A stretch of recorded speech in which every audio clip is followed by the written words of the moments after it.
nhôm prakarana ma phiệp miền cát yo prop cho lang knong ô ca ni rê trai đo ma hồ la rực athak athom ní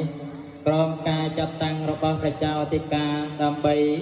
ឲ្យខ្ញុំប្រកាសណានឹងថ្លែងនៅសុន្ទរកថាតំណាងសិស្សានុសិស្សគ្រប់អង្គនឹងរូបតែមុននឹងសម្ដែងថ្លែងនៅកថាណាមួយជាបឋមសូមខ្ញុំប្រកាសណាអាត្មាភាពសូមលំអត់លំអរកាយវាចាចិត្តក្រាបនមស្ការចំពោះប្រជុំ3នៃបតៃរដ្ឋដែលជាវត្ថុស័ក្តិសិទ្ធិប្រសើរបំផុតក្នុងលោកដោយសេចក្តីគោរពជ្រះថ្លាកោតក្រែងដល់ក្រៃលែងបន្តមកសូមគោរពរំលឹកដល់គុណបុព្វការីជនទាំងឡាយក្នុងនោះមានវីរៈសមណៈបុព្វបរោះគ្រប់កាលសម័យដែលបានពលីកាយថ្វាយជីវិតចំពោះជាតិបុព្វហេតុសាសនាដោយសេចក្តីនឹកនរឹក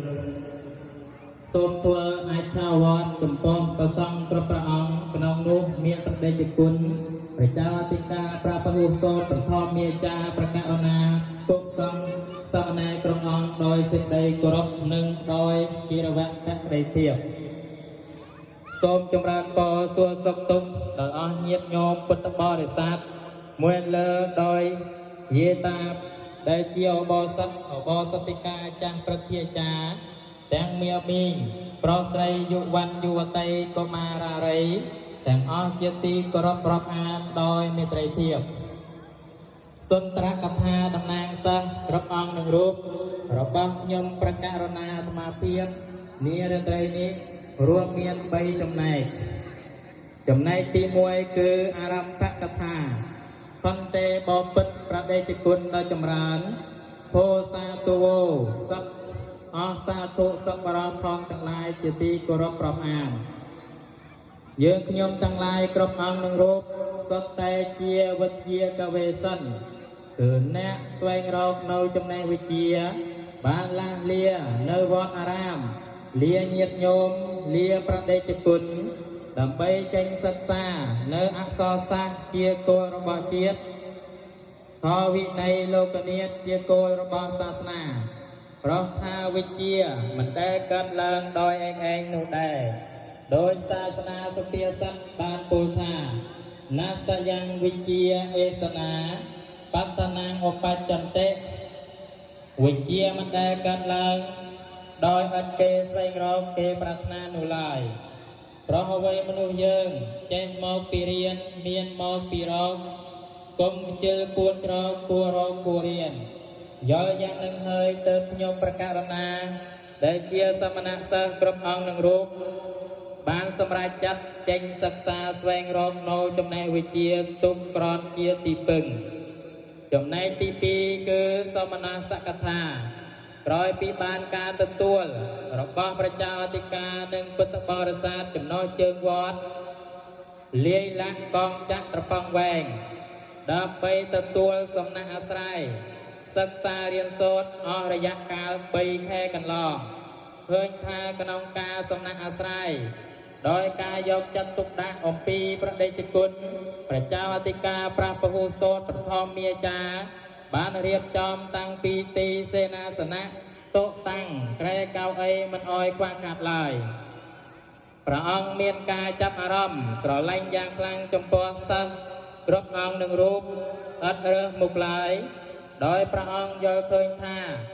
នៅបតាម្ដាយទីតីចូលកាន់ផលវិន័យម្ដាយតែមួយ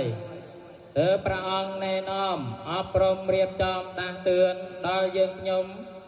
ដែលជាសមណសិស្សនឹងបានលះបង់ចំណែកឯគ្រូបង្រៀនវិញក៏គាត់ក៏ខំលះបង់នៅពេលវេលាដ៏មានតម្លៃថ្លៃថ្នូរលះប្រយោជន៍បន្តខ្លួនដើម្បីមកបំពេញសាធារប្រយោជន៍ដោយនឹកឃើញនឹងយល់ច្បាស់ថាទំពាំងស្នងឫស្សីកុលបុត្រប្រុសស្រីស្នងជាតិសាសនាទើបគាត់យកអស់ពីសមត្ថភាពមកណែនាំបញ្យលផ្ដល់អត្តន័យស្ដីអត្តបាយផ្សាយសេចក្តីលើវែងញែកចែកទ្រឹស្ដីវោហាដ៏ច្រើនដោយគិតថាបញ្ញាយៈបភាសាពេហេបភាហេវិរោចតិពន្លឺនៃបញ្ញារមែងរងរឿងជាងពន្លឺទាំងឡាយទាំងពួង រីឯពុទ្ធបរិស័ទវិញ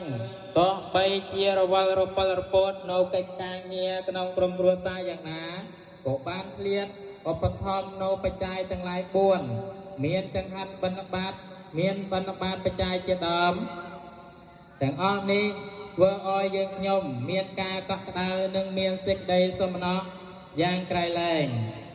ចំណែកទី3គឺអភ័យកថាក្រោយពីការត្រេកអរយើងខ្ញុំដែលជាសិស្សានុសិស្សគ្រប់អង្គនឹងរូបក៏សូមធ្វើនៅសេចក្តីខកខន្តីអភ័យទោសរាល់កំហុសកុសឆ្គងដែលប្រព្រឹត្តទៅដោយកាយកម្ម3វចីកម្ម4មโนកម្ម3កម្មណាមួយក្តី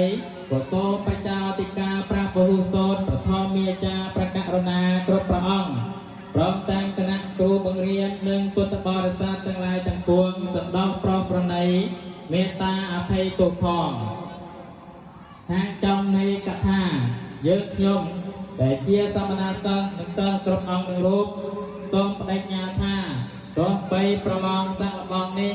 មានការផ្លាក់ឬជាប់យ៉ាងណានោះក៏នឹងខំសិក្សាកាត់ខំសិក្សារៀនសូត្រឲ្យបានជឿនលឿនពូកែនៅខាងមុខដើម្បីប្រឡងផ្ដាច់ឆ្នាំឲ្យបានជាប់ទាំងអស់អង្គនឹងរូបកំបីខាងឡើយមុននឹងបញ្ចប់នៅសត្រកថាខ្ញុំប្រកាសណាអាត្មាភាពសូមប្រសិទ្ធិកោបវរសួស្តីសិរីមង្គលវិបលសុខមហាប្រសើរគ្រប់ប្រការ